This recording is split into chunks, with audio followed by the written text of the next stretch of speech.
Is Garden of Life a good option for protein powder?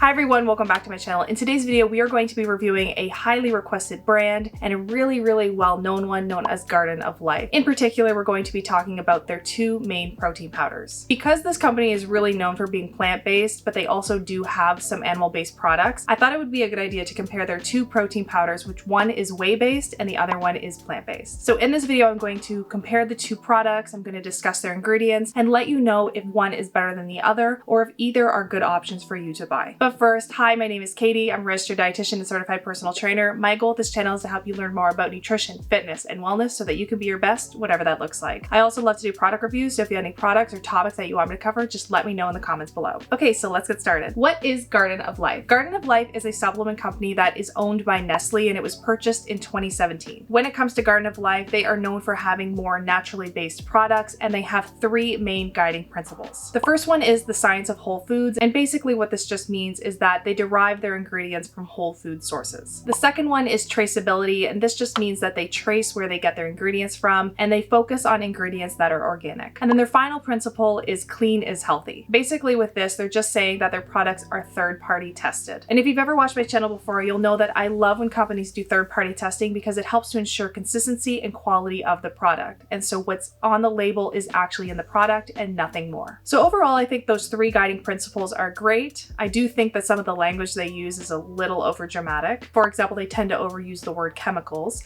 but overall I would say the general theme of their principles is something good to go by. So if you go on Garden of Life's website, you'll notice that they have tons of different products, but I would say that their protein powders are one of their more popular offerings, so that's what we're going to talk about today. Okay, so let's do a comparison of the Garden of Life protein powders. Garden of Life offers both a plant-based protein powder and a whey-based protein powder. And just as a friendly reminder, if you ever see the word whey on a label, that just means that it's derived from cow's milk. And whey-based protein powders are considered the gold standard for protein powder. With plant-based protein powders, this can be different depending on the company, but usually they are a mix of different plant-based proteins. The thing with plant-based proteins is they can be highly nutritious, but they usually do not contain all of the essential amino acids. So in order to make sure that the product does provide this, they need to add different plant sources so that they can ensure the product has all of those essential amino acids. They do have a variety of different protein-based products, but the ones I'm going to focus on today are from their sports line, because this one's going to have the most focus on protein and overall performance. So let's review the ingredients in each one. What are the ingredients in Garden of Life's whey protein powder? According to the nutrition facts table, there are 120 calories per serving or per scoop. It also has 2 grams of fiber, mostly coming from tapioca fiber. Generally speaking, I don't think you need to be adding fiber to protein powders, but it's not necessarily harmful either. So it's a nice add, but not necessary. The main star is the protein content. So if we take a look at the protein content, there are 24 grams of protein per scoop. And again, if you've watched any of my videos before, you'll know that I like when protein powders have at least 20 grams of protein per scoop, if not more. So this definitely fits within that range. The protein comes from whey protein isolate, which is considered a very high quality protein. It also has 15% milk protein, which is just different proteins that come from milk that aren't specifically whey protein isolate. So most likely it's casein. So just keep in mind that this is technically not a 100% whey protein isolate, but still a very good option. What I will say about this company that I really do like is that they do list their amino acid profile, which really helps to be transparent and help the consumer know if the product actually has a good range of amino acids necessary for muscle building and other functions. So like I mentioned, whey protein is considered a very high quality protein, and one of the reasons is because they contain all essential amino acids and they contain a high amount of branched chain amino acids, which are really specifically linked with muscle building. In particular, there's a branched chain amino acid known as leucine, and this amino acid has been shown in research when consumed in good enough amounts paired with a strength training program to really stimulate muscle protein synthesis or muscle building. Now the range can vary in terms of what's recommended, but generally speaking, about 2.5 to 3.5 grams of leucine per scoop is a good amount of leucine in a protein powder. So we see that in this product, it has 2,800 milligrams or 2.8 grams, which is well within the range and is good. So if we're looking at this product in terms of only its protein composition, I would say that this is a very good option. For other ingredients, you'll notice that for this one, since it's a vanilla protein powder, it says vanilla with other natural flavors. So in this product, it's likely that they use vanilla extract, at least in some form, and then maybe some other flavorings to enhance that vanilla flavor. If you get the chocolate one, it would be chocolate. Either way, I'm not overly concerned about this. This is pretty common in protein powders. Other ingredients include gum acacia and lecithin. These are both emulsifiers that are very common in protein powders because they help to keep the ingredients together. It also just helps with consistency and helping the product look how it actually should. It also has stevia, which is a naturally derived sweetener. This is very, very common in protein powders and is growing in popularity instead of adding different types of artificial sweeteners or sugars to the product. It just helps to sweeten it and improve the overall palatability of the product. Finally, it has 2 billion CFUs of a bacterial strain known as Bifidobacterium lactis BL818. And they just add this for general gut health as well as supporting the immune system. And their rationale for this is that athletes are typically at higher risk of some immune issues just because they do put their bodies under stress. So that's why they add it to this product. Personally, I don't think they need to add probiotics to this protein powder. I honestly prefer when protein powders are as simple as possible and not adding all of these extra ingredients to really get someone to buy it or think that it's going to add all of these additional benefits. It's definitely not going to be harmful for you. I just personally prefer a more simplified protein powder in this case, but it's up to you whether or not you want it. If you do want to support your immune system and gut health, you're better off consuming actual whole foods that are rich in probiotics,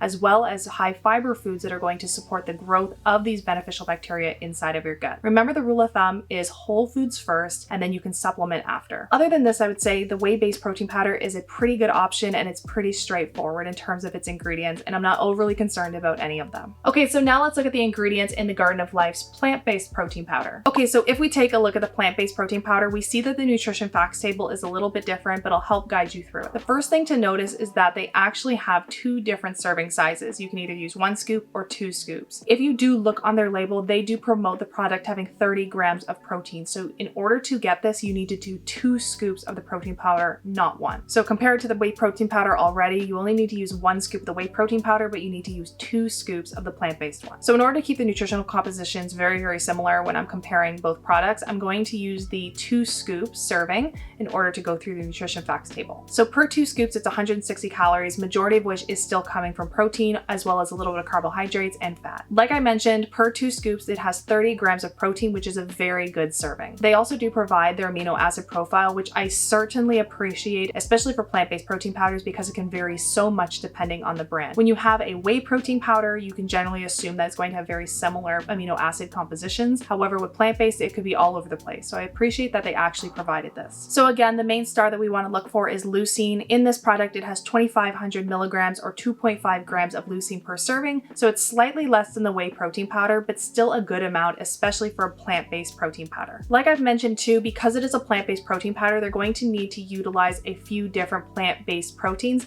in order to get that good amino acid composition. And if we take a look at the ingredient list, we do see a variety of plant-based proteins in this product. So the first one is pea protein powder. This is one of the most common plant-based proteins added to protein powder, so not surprised to see this. It also has sprouted navy beans and lentil beans, garbanzo beans or chickpeas, and cranberry seed protein. So as you can see, they use a variety of different protein sources in order to get that good ratio of amino acids that we would be looking for in normally a whey-based protein powder, but instead a plant-based one. Overall, I would say this is a pretty good option, especially if you're not interested in taking a whey protein powder for whatever reason. This one has a good mixture of those amino acids and a good amount of protein per servings, granted if you take the 2 scoops. Just like the whey protein powder, it also uses vanilla or chocolate or whatever flavoring that you have for that one, as well as stevia, and this I do believe is certainly necessary. I do find plant-based protein powders a little less enjoyable in terms of flavor, so this will help a lot. One thing that is different between the plant-based protein powder and the whey one is that the plant-based protein powder has a muscle recovery blend, and this really just adds additional antioxidants. The thing about this is that there isn't a ton of solid research to support just adding antioxidants to supplements to support recovery and sports performance, and I'd much rather you get antioxidants through whole foods, so vegetables, fruits, nuts, seeds, beans, and so on, because they all provide a variety of different antioxidants and phytochemicals, and they also act synergistically with one another and really have more solid research in terms of promoting our overall health and also with muscle recovery. So for example, there was a 2020 Cochrane review, which is considered very high quality research, and they didn't find sufficient evidence to support adding antioxidants to different supplements in terms of muscle soreness and overall recovery. There are some newer research studies that suggest it could help a tiny little bit, so maybe this muscle recovery blend might help you a tiny little bit. Overall, I'm not convinced it's that effective, and again, I think you would have more benefits if you focused on an antioxidant-rich diet over getting the antioxidants from this protein powder. That being said, it's not going to be harmful. I just find that, again, I would prefer protein powders with as few ingredients as possible, and I just don't think this one is overly necessary necessary for the average person. Overall, I would still say though that this plant-based protein powder is still a good option. Okay, so let's talk about third-party testing for just a second. So like I have mentioned, Garden of Life is third-party tested. And since this is under their sports line, I do appreciate that they are also NSF certified sport, which means that athletes can take this product and not be concerned about any contaminants in it. So that does give it a level up in terms of being a better option, especially for people who are concerned about third-party testing. So how much do they cost? If we take a look at the cost of the products, at least to date, they are both $59.99 US for both. So whether you get the plant-based one or the whey-based one, they are the same price, at least on their website. However, if you actually look at the labels, there's only about 19 to 20 servings per container, so that actually is quite expensive. And it works out to about $3 a serving, which is a little bit on the high end compared to other protein powders that are just as good. However, different stores will also sell this besides their website, so if we take a look at the US Walmart's website, we do see that it is significantly cheaper. If you get it in Canada, it's obviously going to be more expensive. Either way, I think that if you try to get it from Walmart or some other similar retailer, you're going to be buying it at a much cheaper price, so I would probably do that versus buying it directly from their website. Okay, so do I recommend Garden of Life protein powder? Overall, I do think that Garden of Life did a really good job with these protein powders. They're third-party tested, they have a good range of amino acids, they have a good amount of protein per serving, and they don't make a ton of wild claims. If I had to pick one, I would still say that their whey protein powder, technically speaking, is going to be a little bit better, but I do understand that not everyone wants a whey protein powder, so I would say their plant-based one is a good alternative if you're looking for it. And because of the good protein composition and leucine content, I would say that both would be good options, especially if you're looking to put on muscle, because both protein powders contain that nice protein composition and amino acid profile that has been shown in research to promote muscle building. Like I said, it's a bit on the expensive side, so I would opt for buying it from cheaper places. With that being said, I do think it is a good option. I do think there are other protein powders that are also good options as well, and I have reviewed them before, so feel free to check them out. But if you really want to stay with the Garden of Life brand, I would say it's a decent option to buy. And with that, I hope you enjoyed this video. Let me know in the comments below if you have any other products or topics you want me to cover. And if you did enjoy this video, I would love it if you would like and subscribe to my channel, because your support helps me reach more people like you. And I'll see you in the next video.